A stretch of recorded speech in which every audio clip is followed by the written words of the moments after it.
Antecedentes. Por un lado, la crisis de 1868, 1873 y 1875 van a impedir las mejoras que se venían dando en lo rural. Por otro lado, la revolución de las lanzas de 1870 afecta especialmente la zona lanar. Todo esto llevaba a la conclusión de que el gobierno estaba mal y necesitaba a alguien fuerte al mando. A principios de 1875, tras un gobierno muy problemático, Yauri renuncia. Con apoyo de los militares asumió como gobernador provisorio Pedro Varela. Fue un gobierno lleno de problemas y para marzo de 1876 se decidió ofrecer el poder al ministro de Guerra, coronel Lorenzo Latorre, tras una gran reunión. Allí se reunieron unas 5.000 personas que marcharon hacia la casa de Latorre, quien los estaba esperando para aceptar la propuesta que cumplió tras un golpe de Estado, tomando el título de gobernador provisorio. Latorre establece entonces una dictadura militar. La primera modernización. Los objetivos más visibles de esta primera modernización apuntaban a consolidar la presencia del Estado en la sociedad y en la economía, afirmar la propiedad privada y reinsertar al Uruguay como Estado y nación en el contexto mundial del siglo XIX. Y podemos afirmar que se cumplieron estos objetivos. ¿Cómo? Realizaciones del gobierno de Latorre. 1. Ordenamiento de la campaña. Ya no había más tierras para ocupar a lo largo del Uruguay y era necesario, para los que tenían tierras, asegurarse el derecho sobre ellas. Además, el sector de estancieros empresarios querían asegurarse el pleno goce de sus inversiones. Los instrumentos para ordenar la campaña fueron: El alambramiento. Entre 1872 y 1882 quedó alambrado el 64% de las estancias. Se buscaba limitar la propiedad y asegurarla. Permitir una explotación más racional de ganado subdividiendo los campos en potreros que permitieran separar el ganado vacuno del ovino, reservar pasturas, separar los animales para mestizar. También impedir que ganados ajenos usaran los campos. Todo esto llevó a que el gran propietario gastaba menos proporcionalmente que el propietario mediano o pequeño. Muchas veces este último perdía la propiedad o la vendía a los grandes propietarios, concentrándose la propiedad de la tierra. Otra consecuencia fue la desocupación rural. El alambrado permitía una mayor productividad, por lo tanto se necesitaba menos peonada. Al haber mano de obra sobrante, los salarios bajaron. Los expulsados de las estancias dieron origen a los rancheríos o pueblos ratas. La aplicación del Código Rural comenzó durante el gobierno de Latorre. En 1879 fue reformado, se estableció un castigo más severo para los que cometían abigeato y se introdujo la medianería forzosa, o sea que el alambramiento de un campo debía ser pagado a medias por los vecinos del estanciero que alambraba. Esto provocó la ruina de aquellos pequeños estancieros. Muchos debieron vender sus campos, que generalmente fueron comprados por sus poderosos vecinos, aumentando el latifundio. Registro de propiedad y marcas. En 1877 se creó la Oficina General de Marcas y Señales de Ganado, donde se registraban las marcas de cada hacendado. En 1878 se creó el Registro de Propiedades Departamentales y Seccionales, que permitió a muchos estancieros consagrar su derecho de propiedad sobre campos que hasta entonces estaban en litigio. Severa persecución a la delincuencia. Después de asumir el poder, Latorre ordenó que varios cuerpos del ejército se distribuyeran por la campaña en apoyo de la policía con el objetivo de eliminar el robo de ganado. Para ello se aseguró el pago de sueldos policiales por medio de una comisión integrada por estancieros. Se estableció la rotatividad de los comisarios para evitar que las relaciones demasiado prolongadas con los vecinos afectaran su función. El gobierno permitió el uso arbitrario de la fuerza, entendiendo que la protección del derecho de propiedad justificaba cualquier exceso. Los delincuentes que no morían durante la captura o al intentar fugarse eran enviados al taller nacional, donde los detenidos eran sometidos a trabajos forzados. Organización administrativa y judicial. En 1879 Latorre aprobó el decreto de ley de registro de Estado Civil. Se crearon 4 registros: nacimientos, defunciones, matrimonios y legitimaciones.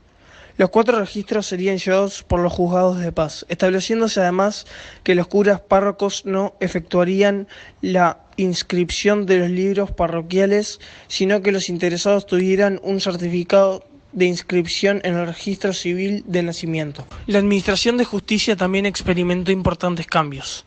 Se procedió a sustituir gradualmente a los alcaldes ordinarios por jueces letrados departamentales. Se crearon en 1878 los códigos de procedimiento civil y de instrucción criminal. Con ellos se suplantaba una abundante y confusa normativa que venía de la época colonial. 3. Medidas financieras. El gobierno de la Torre dejó sin efecto el contrato que el gobierno de Varela había hecho con el Banco Magua. El Estado se hizo cargo de los billetes que circulaban sin respaldo en oro, procedió a aceptarlos como pago de impuestos y a su eliminación.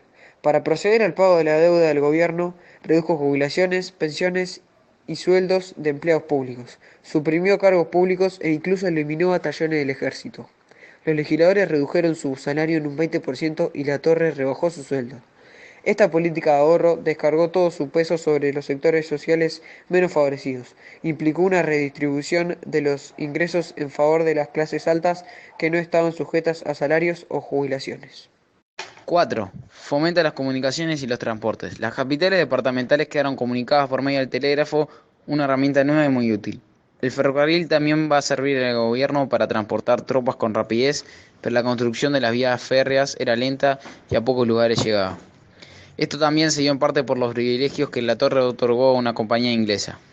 En 1876 llega The Central Uruguay Railway Company, una compañía completamente inglesa de trenes. Al año siguiente llegó a un acuerdo con el Estado que le otorgó importantes privilegios para que extendiera sus servicios. La empresa no tenía que pagar tantos aranceles por materiales. Además se le cedía la propiedad de los terrenos de las vías, los depósitos y las estaciones. La empresa podía fijar libremente sus tarifas. El Estado solo intervendría cuando la ganancia llegara a superar el 16% del capital accionario. A mediados de 1877 fueron estatizadas las empresas que se encargaban de brindar el servicio de correos. Se creó la Administración Nacional de Correos para brindar ese servicio en todo el país. Junto con el telégrafo y el avance del ferrocarril, el correo era un instrumento para terminar con la regionalización del Uruguay, dándole una mayor unidad. El ejército contó con el nuevo fusil Mauser y Remington, que tenía mayor alcance y rapidez de tiro, por lo que desequilibraba los enfrentamientos en favor del gobierno. 5. Cambios en la enseñanza. Reforma valeriana. José Pedro Varela se lanzó a una reforma de la enseñanza en las escuelas. En 1868 fundó la Sociedad de Amigos de la Educación Popular. Dicha sociedad fundó una escuela en Montevideo, Escuela de Elio Fernández, y luego otras en el interior, en las que ensayó los cambios que promovía. En marzo de 1876, Varela aceptó del gobierno de la Torre el cargo de director de Instrucción Pública y en junio del mismo año presentó el proyecto de la Ley de Educación Común. El proyecto de Varela comprendía una nueva organización administrativa de la enseñanza escolar. Se creaba una Comisión Nacional de Educación, un Inspector Nacional de Educación encargado de supervisar la educación que se impartiría en todo el país y comisiones departamentales e inspectores departamentales para cada departamento. Una serie de principios básicos que regirían la enseñanza escolar. Universalidad. La enseñanza escolar debía tener una extensión lo más amplia posible, abarcando a la mayoría de los niños. Obligatoriedad.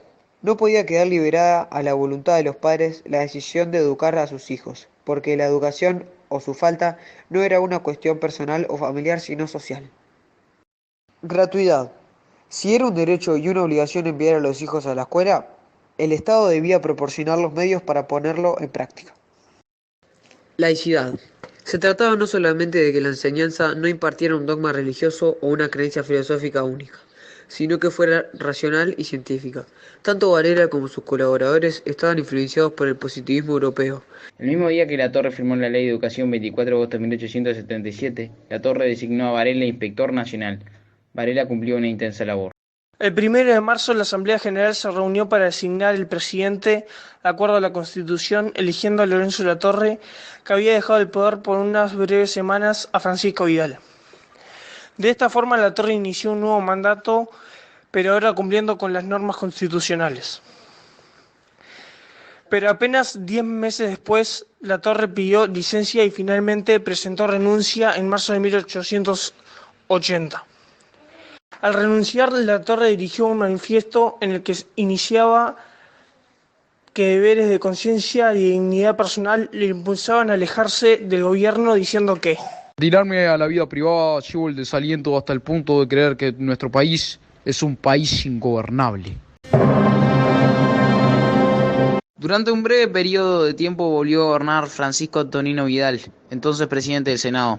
Durante su breve mandato se hizo evidente la influencia de los militares, especialmente del coronel Máximo Santos. Este último será elegido presidente por la Asamblea General por el periodo siguiente, de 1882 a 1886. A diferencia de Latorre, optó por un gobierno excluyente del Partido Colorado, ganándose así la oposición de los otros partidos, pero su estilo autoritario le dejó de los sectores liberales del Partido Colorado.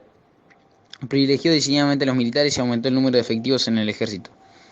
Derrochó los dineros públicos muchas veces en gastos ostentosos que procuraban exaltar su poder. Se crearon nuevos ministerios y registros públicos y se avanzó con el proceso de secularización. En 1885 se estableció el matrimonio civil obligatorio. Se modificó la división administrativa y se llegó al número 19. Terminado su periodo constitucional, volvió a la presidencia Francisco Vidal y al poco tiempo estalló la Revolución del Quebrancho, protagonizada por opositores de Santos. La sublevación fue reprimida por el general Máximo Tajes en marzo del 86. El último acto de la trama fue la renuncia de Vidal y en mayo, Santos como presidente del Senado, asumió la presidencia de la República. Este segundo periodo fue aún peor y después de un atentado que sufrió este hombre, la situación se hizo insostenible.